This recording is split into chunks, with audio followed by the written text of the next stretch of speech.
물어보고 싶은 게 있는 게 나의 매니저에게 도와달라고 할 수 있는 범위는 어디까지인가가 궁금하더라고요. 그러니까 예를 들면 저는 이렇게 얘기합니다. 요거는 아주 간단해요.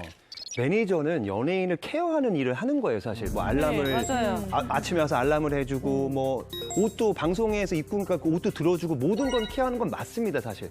근데 가족까지 부리는 건 아니에요, 매니저를. 그렇죠. 그거는 아니 근데 그 가족까지 말씀도 부리는 건 황현미 씨 아니라고 말씀도 생각해요. 맞는데 네. 저는 정말 여기서 이상한 게 뭐냐면 두 분 다 80이 다 되셨다 그랬잖아요. 노인분이 생수병을 못 드는 건 너무나 당연한 건데 그거 도와주는 거 같고 난 걸고 넘어진 건 난 그건 이상한 것 같아요. 요것도 이제 매니저 솔직히 말해서 나는 내가 그렇게 나이 드신 분이 생수병 좀 올려다 달라. 그러니까 당연히 할 것 같아요. 이거는 뭐 매니저가 아니어도. 그렇죠. 이웃 총각이어도 하고 이웃집 사람이어도 이런 건 도와주거든요. 그래서 이제 그 매니저 이런 걸 갖고 넘어지면 좀 이상한 것 같아요. 그래서 매니저분들에게 제가 또 물어봤어요, 사실. 한 10명 넘는 매니저한테 물어보니까 사실 그걸 당연하게 시키는 그런 거에는 상처를 받을 수 있을 수 있다. 그리고 매니저와 그 스타의 관계가 중요한데 관계가 없는 상태에서 바로 시키고 이러면은 당황스럽다라고 얘기하는 매니저도 있습니다, 사실. 그 관계인 것 같아요, 서로의. 아니 제가 아는 같은 연예인 친구의 매니저들이 정말 거짓말 안 하고 와서 집안 그 의류 이사했는데 집안 의류 같은 것도 다 맞아요. 그걸 해주고 코디들이 와서 그 의상을 다 정리해 주더라고요. 그래서 저는 그런 걸 본 적도 있거든요.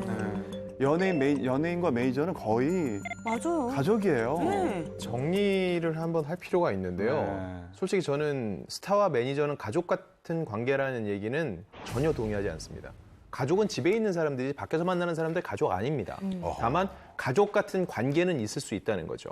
가족보다 더 자주 보니까요. 그렇죠. 근데 중요한 건 뭔데 충분히 내가 이러이런 개인적인 부탁까지 할 만큼 상대방도 마음의 준비가 돼 있고 그 정도의 신뢰관계가 형성돼 있을 때는 이게 문제가 없을 수 있는데 적어도 이분은 2달 동안 일을 하면서 아직은 그런 일이 형성되지 않은 상태에서 가족의 일까지 주어지다 보니까는 본인이 불만을 토로할 수 있었던 것 같거든요. 여기까지는 저는 뭐 편을 들자면은 이 김모 씨가 충분히 기분이 나쁠 수 있다고 생각을 해요. 근데 전 그 다음을 볼 필요가 있는 것 같은데 이 모든 김모 씨 피해로 인한 화살을 왜 이순재 씨가 다 맞아야 되냐는 맞아요. 거예요. 왜냐면 본인이 만약에 더 일을 확산시키고 확실하게 하고 싶었으면은 이순재 씨에게 당한 폭언과 어떤 갑질을 얘기하지 않았을까요? 근데 그게 없었다는 얘기는요.